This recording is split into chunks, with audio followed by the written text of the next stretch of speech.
कोनोहागाकुरे की गलियों में छाई वो खौफनाक रात अब ढल चुकी थी, लेकिन तबाही के निशान हर तरफ बिखरे हुए थे। नाइन टेल्स फॉक्स का वो भयानक हमला रुक तो गया था, पर उसकी कीमत बहुत भारी थी। धुएं और मलबे के बीच मिनाटो नामिकाजे अपनी सांसें काबू करने की कोशिश कर रहे थे। उनके कपड़े फटे हुए थे और शरीर जख्मों से भरा था, लेकिन उनकी बाहों में लिपटा नन्हा नारुतो उजुमाकी महफूज था। उसी वक्त हिरुजेन सारुतो भी वहाँ पहुँचे। उनके चेहरे पर गहरी चिंता थी। मिनाटो ने भारी आवाज में हिरुजेन को बताया कि कुशिना अब इस दुनिया में नहीं रही। उसने अपनी आखिरी सांस तक नारुतो को बचाया और अपनी अडामांटाइन चेन्स की मदद से उस दानव को जकड़े रखा। मिनाटो ने बताया कि कुशिना ने अपनी जान देकर कुरामा की चक्रा को दो हिस्सों में बांट दिया था। गांव वालों और काउंसिल को लगा कि मिनाटो ने पूरा बोझ नारुतो के नन्हे कंधों पर डाल दिया है, लेकिन हकीकत कुछ और थी। कुशिना ने मरते वक्त ये फैसला लिया था कि कुरामा का आधा हिस्सा यानी यिन चक्रा मिनाटो के अंदर सील किया जाए, ताकि वो हमेशा नारुतो की ढाल बनकर खड़े रह सकें। जब हिरुजेन ने दबी जुबान में कहा कि विलेज काउंसिल और दांजो इस बच्चे को एक हथियार की तरह इस्तेमाल करना चाहेंगे, तो मिनाटो की आंखों में बिजली सी कौन थी। उन्होंने साफ कह दिया कि नारुतो कोई हथियार नहीं बल्कि उनका बेटा है। उन्होंने कसम खाई कि वो खुद नारुतो की परवरिश करेंगे और उसे इतना काबिल बनाएंगे कि उसे किसी के रहमो करम पर न रहना पड़े। वक्त गुजरता गया और नारुतो बड़ा होने लगा। जैसा कि मिनाटो ने सोचा था, नारुतो में अपने पिता जैसी ही तेजी और माँ जैसी अटूट हिम्मत थी। जब दूसरे बच्चे बाहर खेल रहे होते थे, तब नारुतो अपने पिता की निगरानी में कड़ी ट्रेनिंग करता था। 6 साल की उम्र तक पहुँचते पहुँचते उसने ट्री वॉकिंग और वाटर वॉकिंग जैसी मुश्किल तकनीकों पर महारत हासिल कर ली थी। मिनाटो जानते थे कि नारुतो की सुरक्षा के लिए उसे दुनिया से 2 कदम आगे रहना होगा, इसलिए उन्होंने गुप्त तहखानों में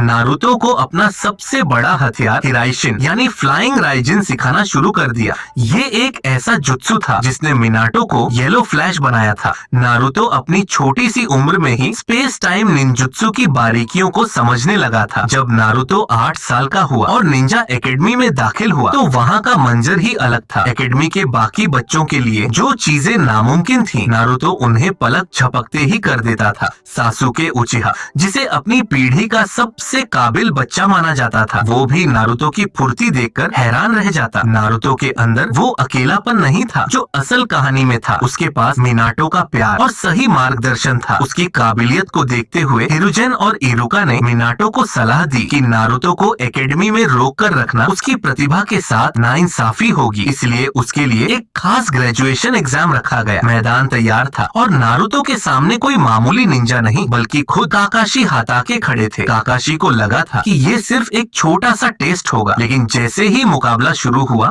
उनकी सोच बदल गई। नारुतो ने एक साथ कई शैडो क्लोन्स बनाए, लेकिन वो सिर्फ संख्या बढ़ाने के लिए नहीं थे। हर क्लोन का तालमेल इतना सटीक था कि काकाशी को अपनी शेरिंगान का इस्तेमाल करने पर मजबूर होना पड़ा। नारुतो का ताइजुत्सु किसी सधे हुए शिनोबी जैसा था। काकाशी को समझ आ गया था कि मिनाटो ने इस बच्चे को सिर्फ पाला नहीं है, बल्कि उसे एक फौलाद की तरह तराशा है। मुकाबला अपने चरम पर था। काकाशी ने अपनी बिजली जैसी रफ्तार दिखाई, लेकिन तभी नारुतो ने कुछ ऐसा किया जिसकी उम्मीद किसी ने नहीं की थी। नारुतो के हाथ में चक्रा घूमने लगी और देखते ही देखते उसने एक नीले रंग का गोला तैयार कर लिया। ये रसेनगान था। अपने पिता के बनाए इस जुत्सु को इतनी कम उम्र में और इतनी परफेक्शन के साथ इस्तेमाल करते देख काकाशी की आंखें फटी की फटी रह गईं। काकाशी ने भी हार नहीं मानी और अपने हाथ में चिदोरी तैयार की। जब रसेनगान और चिदोरी आपस में टकराए, तो पूरे मैदान में एक जोरदार धमाका हुआ और धूल का गुबार छा गया। जब धूल हटी, तो काकाशी के चेहरे पर एक मुस्कान थी। उन्होंने नारुतो के कंधे पर हाथ रखा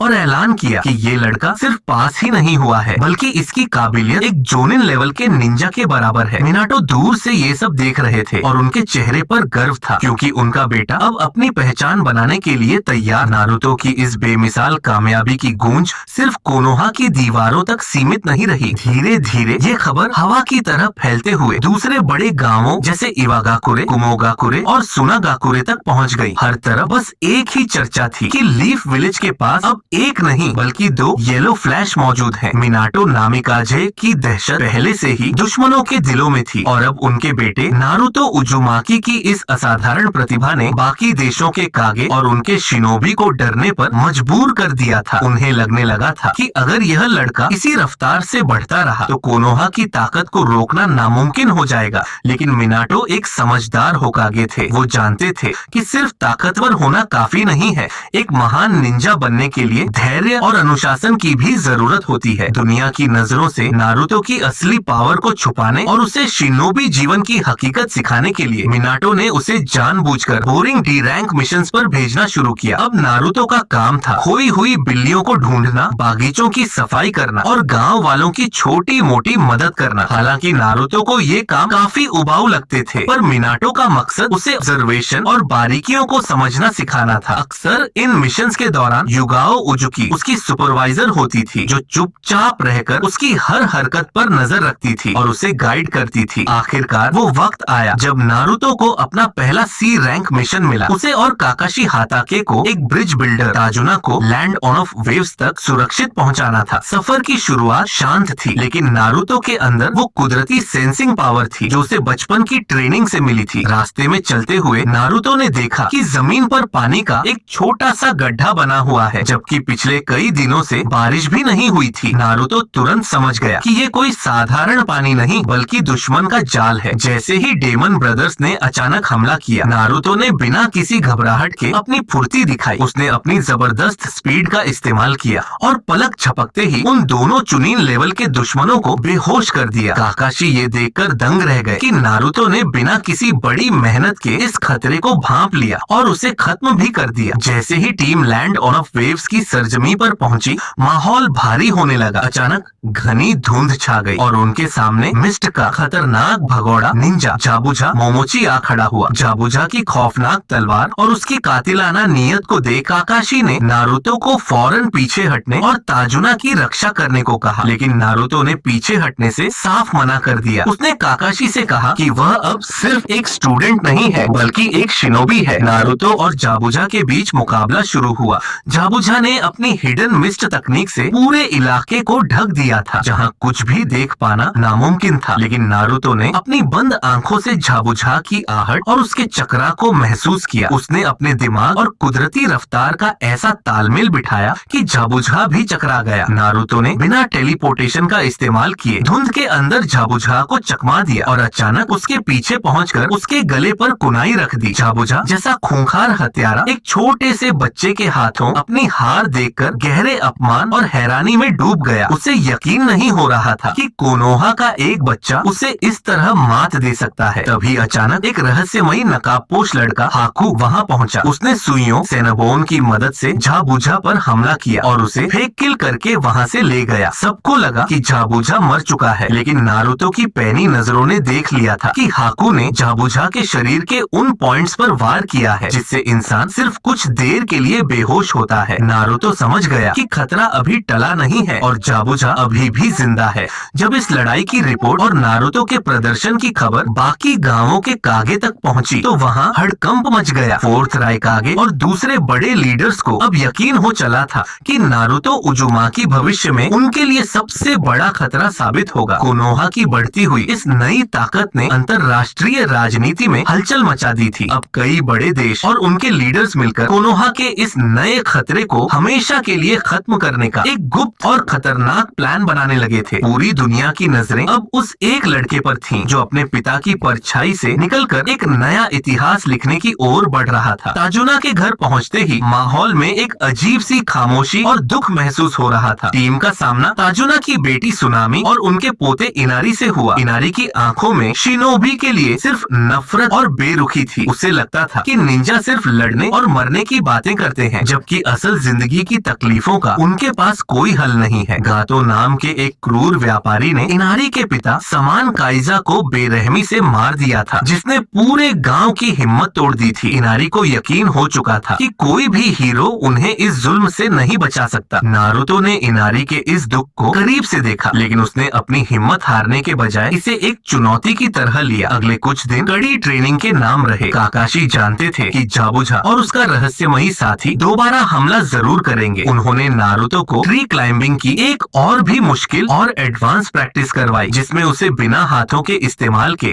सिर्फ पैरों के नीचे चक्रा की सही मात्रा जमा करके पेड़ों पर सीधा खड़ा होना और दौड़ना था। मिनाटो की ट्रेनिंग की वजह से नारुतो का चक्रा कंट्रोल पहले से ही बहुत बेहतर था, लेकिन अब उसे इसे अपनी मानसिक एकाग्रता पेड़ों पर सीधा खड़ा होना और दौड़ना था। मिनाटो शैडो की ट्रेनिंग की वजह से नारुतो का चक्रा कंट्रोल पहले से ही बहुत बेहतर था, लेकिन अब उसे इसे अपनी मानसिक एकाग्रता के साथ जोड़ना था। नारुतो ने अपने सैकड़ों शैडो क्लोन्स बनाए और दिन रात एक कर दिया। वह चाहता था कि जब अगली बार मुकाबला हो तो वह अपने माँ की शान को और भी ऊंचा कर सके। इसी ट्रेनिंग के दौरान एक सुबह जंगल में नारुतो की मुलाकात एक अनजान और शांत लड़के से हुई जिसने मास्क नहीं पहना था। यह हाकू था जो जड़ी बूटियां इकट्ठा कर रहा था। दोनों के बीच एक गहरी बातचीत हुई। हाकू ने नारुतो से एक ऐसी बात कही जो उसके दिल में घर कर गई। हाकू ने कहा कि एक दर्द आखिरकार वह दिन आ गया जब पुल पर खुदी और शांत लड़के से हुई जिसने मास्क नहीं पहना था। यह हाकू था जो जड़ी बूटियां इकट्ठा कर रहा था। दोनों के बीच एक गहरी बातचीत हुई। हाकू ने नारुतो से एक ऐसी बात कही जो उसके दिल में घर कर गई। हाकू ने कहा कि एक इंसान तभी सच में ताकतवर बनता है जब वह अपने किसी सबसे कीमती इंसान यानी प्रेशियस पर्सन की हिफाजत करने के लिए लड़ता है। हाकू की सादगी के पीछे एक गहरा दर्द था। वह खुद को जाबुजा का सिर्फ एक हथियार यानी टूल समझता था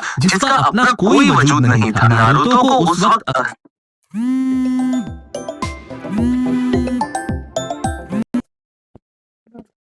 एहसास नहीं हुआ कि यह वही लड़का है जिससे उसे मैदान में लड़ना होगा। आखिरकार वह दिन आ गया जब पुल पर कोहरा छा गया। जाबुजा और हाकू अपनी पूरी ताकत के साथ वापस लौट आए थे। मुकाबला शुरू होते ही हाकू ने अपनी सबसे खतरनाक गुप्त तकनीक क्रिस्टल आइस मिरर्स का इस्तेमाल किया। नारुतो उस बर्फ के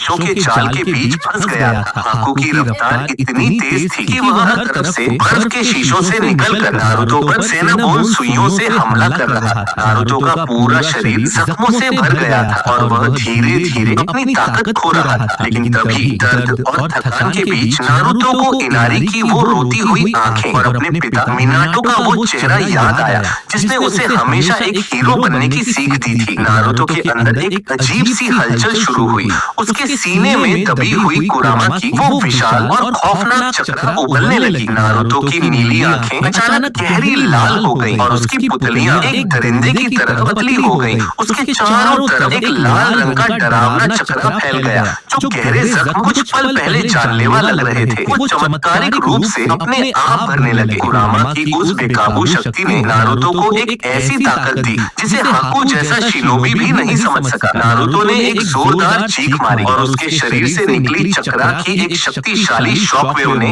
हाकू के उन अटूट बर्फ के शीशों को चकनाचूर कर दिया। जैसे ही हाकू सामने आया नारुतो ने अपनी पूरी ताकत समेटकर उसे एक ऐसा भयानक पंच मारा कि हाकू दूर जाकर गिरा। नारुतो की वह ताकत और उसकी फुर्ती देखकर जाबुजा भी सहम गया। उसे एहसास हुआ कि इस बच्चे के अंदर कुछ ऐसा छिपा है जो आम इंसानों की समझ से बाहर है। अभी काकाशी और जाबुजा का मुकाबला खत्म ही होने वाला था कि अचानक वहां गातो अपनी एक विशाल और किराए के गुंडों की फौज के साथ पहुंच गया। गातो के चेहरे पर एक कमीनी मुस्कान थी। उसने जाबुजा से कहा कि उसने कभी उसे पैसे देने का इरादा ही नहीं किया था। गातो ने जाबुजा को धोखा दे दिया था और अब वह खुद इन शिनोबी को खतरा था। जाबुजा के लिए यह सबसे बड़ा झटका था। उस मोड़ पर अपने गुरु और मालिक के लिए हाकू ने अपनी जान की बाजी लगा दी थी। जाबुजा को तब एहसास हुआ कि जिस लड़के को वह सिर्फ एक हथियार समझता था वही उसका सबसे कीमती रिश्ता और उसकी सबसे बड़ी ताकत था। गातो की फौज को सामने देखकर मैदान में एक अलग ही तनाव पैदा हो गया था। काकाशी और जाबुजा जो अब तक एक दूसरे के जानी दुश्मन थे उन्होंने महसूस किया कि असली दुश्मन तो वह लालची व्यापारी है। नारुतो की आंखों में गुस्सा साफ झलक रहा था। उसने अपने हाथों को जोड़कर एक खास मुद्रा बनाई और मल्टी शैडो क्लोन जुत्सु का इस्तेमाल किया। देखते ही देखते पूरा पुल नारुतो के सैकड़ों ठोस क्लोन्स से भर गया। नारुतो ने किसी वन मैन आर्मी की तरह गातो की पूरी सेना पर हमला बोल दिया। उसके क्लोन्स इतनी तेजी और तालमेल से लड़ रहे थे कि गातो के किराए के गुंडे और सामुराई संभल भी नहीं पाए। हर तरफ नारुतो की फुर्ती और उसके प्रहारों की गूंज सुनाई दे रही थी। दूसरी तरफ हाकू ने जाबुजा को बचाने के लिए काकाशी के वार को अपने ऊपर ले लिया था और वह मरणासन्न हालत में गिर चुका था। यह देखकर जाबुजा का दिल दहल गया। गातो की बदतमीजी और हाकू की ये हालत देखकर चाबुचा के अंदर का सोता हुआ दैत्य जाग उठा। उसने अपने दोनों हाथों के जख्मों की परवाह किए बिना अपने दांतों में एक कुनाई दबाई और सीधे गातो की तरफ झपटा। गातो डर के मारे पीछे हटने लगा और चाबुचा को पैसों और दौलत का लालच देने लगा। लेकिन चाबुचा पर अब किसी बात का असर नहीं होने वाला था। उसने गातो को गले से दबोच लिया। चाबुचा की आंखों में नफरत की आग थी। उसने बड़ी बेदर्दी से गातो का खात्मा किया और उसकी लाश को किसी कचरे की तरह पानी में फेंक दिया। जैसे ही गातो मरा, उसके बचे हुए गुंडे और सामुराई गुस्से में चाबुचा की तरफ बढ़ने लगे। उन्हें लगा कि अब ये शिनोबी थक चुके हैं और वो जीत जाएंगे। लेकिन तभी पुल के दूसरी तरफ से एक शोर सुनाई दिया। नन्हा इनारी हाथ में क्रॉसबो लिए और उसके पीछे लैंड ऑफ वेव्स के सैकड़ों गांव वाले अपने कुल्हाड़ी, बेलचे और हथौड़े लेकर वहां पहुंच गए थे। इनारी की आंखों में अब डर नहीं बल्कि अपने देश को बचाने का जुनून था। गांव वालों के इस नए और अटूट जज्बे को देखकर गातो के बचे हुए ठग बुरी तरह डर गए और अपनी जान बचाकर वहां से भाग निकले। जंग खत्म होने के बाद चाबुचा लड़खड़ाते हुए हाकू के पास जाकर गिरा। उसकी आंखों से आंसू बह रहे थे।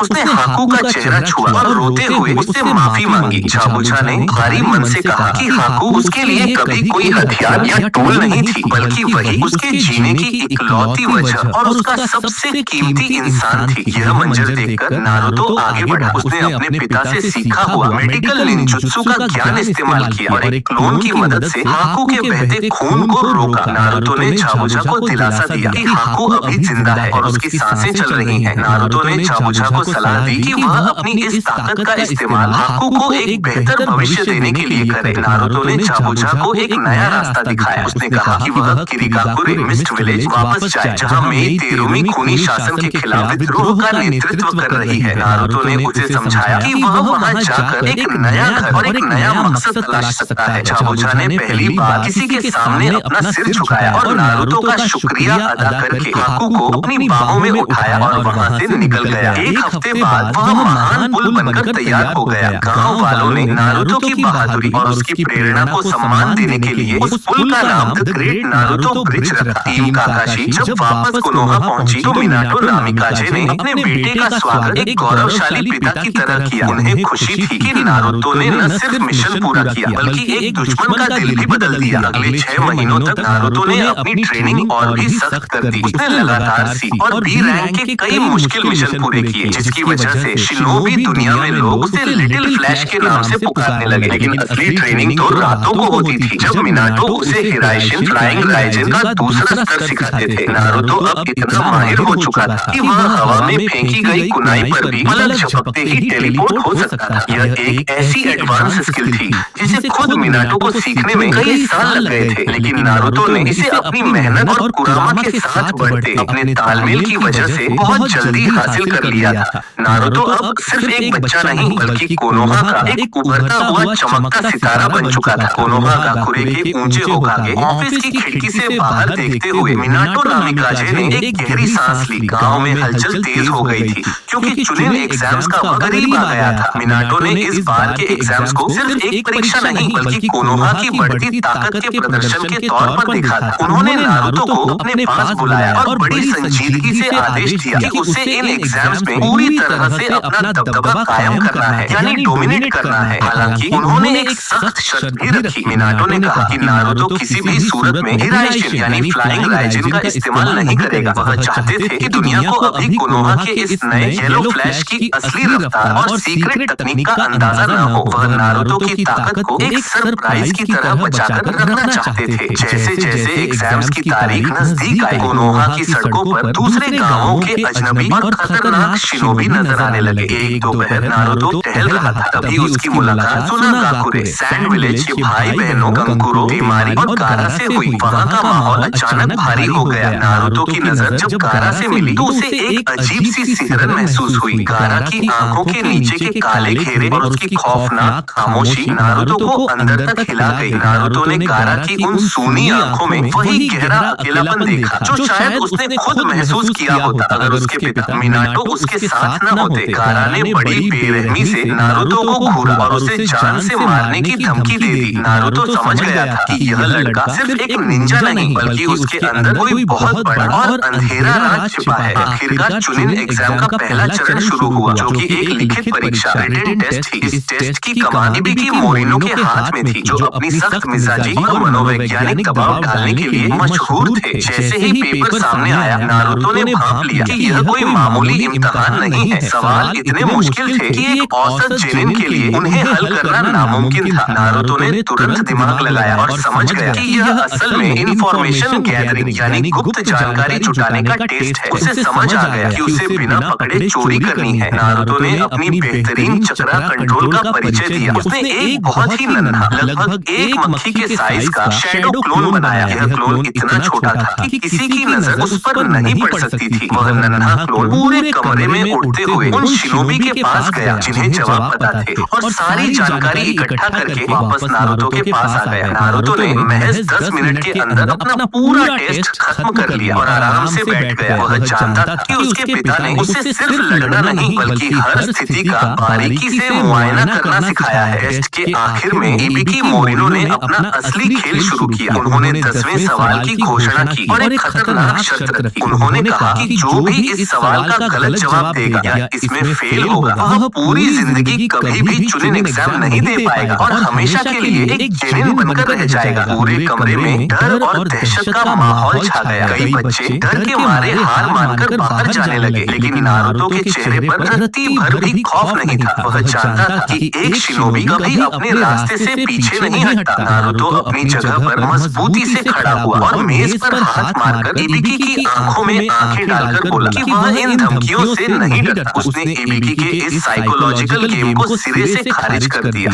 नारुतो के इस बेखौफ अंदाज और बुलंद हौसले को देखकर कमरे में मौजूद बाकी स्टूडेंट्स की हिम्मत भी वापस आ गई। नारुतो के जज्बे ने हार मान रहे बच्चों के अंदर भी जान फूंक दी। इबिकी मोरिनो के चेहरे पर एक हल्की सी मुस्कान आई। उन्होंने ऐलान किया कि जिन्होंने रुकने का फैसला किया है वे सब पास हो गए हैं। नारुतो ने अपनी समझदारी और निडरता से पहले पड़ाव को पार कर लिया था, लेकिन उसे पता था कि असली चुनौतियां तो अब शुरू होने वाली थी। चुनिन एग्जाम का दूसरा चरण शुरू होते ही कोनोहा का माहौल और भी गंभीर हो गया। अंको मिताराशी ने फॉरेस्ट ऑफ डेथ के फाटकों को खोल दिया था। मिनाटो के आदेश के मुताबिक नारुतो ने इस बार अकेले यानी सोलो ही जंगल में प्रवेश करने का फैसला किया। उसके पास सिर्फ एक हेवन स्क्रॉल था और उसे अपनी काबिलियत के दम पर दूसरा अर्थ स्क्रॉल हासिल करके टावर तक पहुंचना था। जंगल घना और जानलेवा था, जहां हर कदम पर मौत का खतरा मंडरा रहा था। जैसे ही नारुतो जंगल की गहराइयों में पहुंचा, ग्रास निंजा की एक टीम ने उस पर घात लगाकर हमला किया। उन्हें लगा कि एक अकेला बच्चा उनके लिए आसान शिकार होगा, लेकिन नारुतो के इरादे कुछ और ही थे। मिनाटो की ट्रेनिंग की बदौलत नारुतो की फुर्ती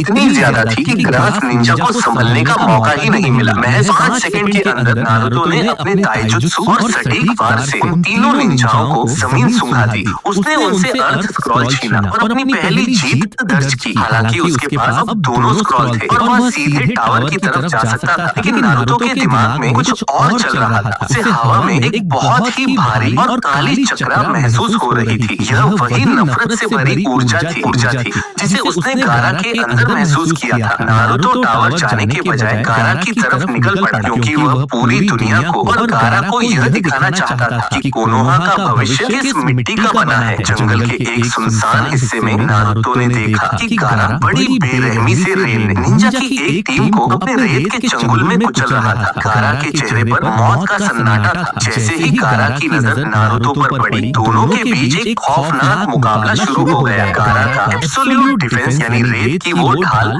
हर हमले को नाकाम कर रही थी। नारुतो ने जो भी कुनाई या वार किया, रेत ने उसे बीच में ही रोक लिया। लेकिन नारुतो अपने पिता की तरह एक जीनियस था। उसने बहुत गौर से देखा कि रेत की ढाल गारा के दिमाग से नहीं बल्कि एक तय पैटर्न और रफ्तार से रिएक्ट करती है। नारुतो ने तुरंत अपनी योजना बनाई। उसने अपने 50 शैडो क्लोन्स बनाए और उन्हें हर दिशा से गारा पर हमला करने का आदेश दिया। रेत की ढाल हर क्लोन को रोकने की कोशिश में चारों तरफ बिखर गई और व्यस्त हो गई। इसी मौके का फायदा उठाकर नारुतो ने अपनी असली रफ्तार दिखाई। वह इतनी तेजी से गारा की तरफ बढ़ा कि रेत की ढाल उसे ट्रैक ही नहीं कर पाई। नारुतो ने अपनी पूरी ताकत समेटकर गारा के चेहरे पर एक जोरदार पंच चढ़ा। गारा की आंखों में हैरानी और खौफ के बादल छा गए। उसकी रेत की परत टूट चुकी थी और उसके गाल से खून की एक बूंद नीचे गिरी। यह गारा की पूरी जिंदगी में उसे लगने वाला पहला जख्म था। अपना खुद का खून देखकर गारा का मानसिक संतुलन बिगड़ गया। वह बुरी तरह चिल्लाने लगा और अपना सिर पकड़ लिया। उसके अंदर गैस सुकाकू की शक्ति बाहर आने की कोशिश करने लगी और गारा का आधा शरीर रेत के राक्षस जैसा दिखने लगा। पूरा जंगल गारा की चीखों से गूंज उठा। कोई भी साधारण निंजा होता तो वह डर के मारे वहां से भाग जाता या गारा को खत्म करने की कोशिश करता, लेकिन नारुतो ने बहुत समझदारी से काम लिया। वह जानता था कि अभी गारा से पूरी तरह उलझना मिशन को खतरे में डाल सकता है। जब गारा अपने गुस्से और दर्द में पागल हो रहा था, नारुतो ने उस अफरा तफरी का फायदा उठाया। उसने एक क्लोन के जरिए कंकुरो के पास मौजूद अर्थ स्क्रॉल को चुपचाप चुरा लिया। नारुतो के पास अब जरूरत से ज्यादा संसाधन थे और उसने गारा को उसकी नफरत और चीखों के बीच अकेला छोड़ दिया। वह वहां से हवा की तरह ओझल हो गया। गारा बस देखता रह गया कि कोई उसे इतनी बुरी तरह हराकर और अपमानित करके वहां से निकल गया। मुकाबले के पहले ही दिन रिकॉर्ड समय में Naruto forest on off death के बीचों बीच बने टावर तक पहुंच गया। वहां इरुका उमिनो मौजूद थे जो नारुतो को इतनी जल्दी और बिल्कुल सही सलामत देखकर अपनी आंखों पर यकीन नहीं कर पा रहे थे। नारुतो ने शांति से दोनों स्क्रॉल टेबल पर रखे और इरुका को मुस्कुराते हुए देखा। नारुतो की इस डोमिनेटिंग परफॉर्मेंस ने यह साबित कर दिया कि मिनाटो नामिकाजे का बेटा अब सिर्फ एक जिनिन नहीं बल्कि कोनोहा की सबसे बड़ी उम्मीद बन चुका था। इरुका को समझ आ गया था कि इस बार के चुनिन एग्जाम्स का इतिहास नारुतो उजुमाकी के नाम से ही लिखा जाएगा। तो दोस्तों, आपको यह कहानी कैसी लगी? अगर पसंद आई हो तो वीडियो को लाइक और हाइप जरूर करें और चैनल को सब्सक्राइब करना न भूलें। अगर आप इस वीडियो का अगला भाग देखना चाहते हैं तो 1500 लाइक्स जरूर पूरे करवा देना। और बहुत जल्द मैं Naruto was Otsutsuki and kicked out of his clan की पूरी कहानी एक ही वीडियो में लेकर आने वाला हूँ, तो उसके लिए भी तैयार रहें। तो चलिए मिलते हैं अगली वीडियो में, तब तक के लिए अपना ध्यान रखें।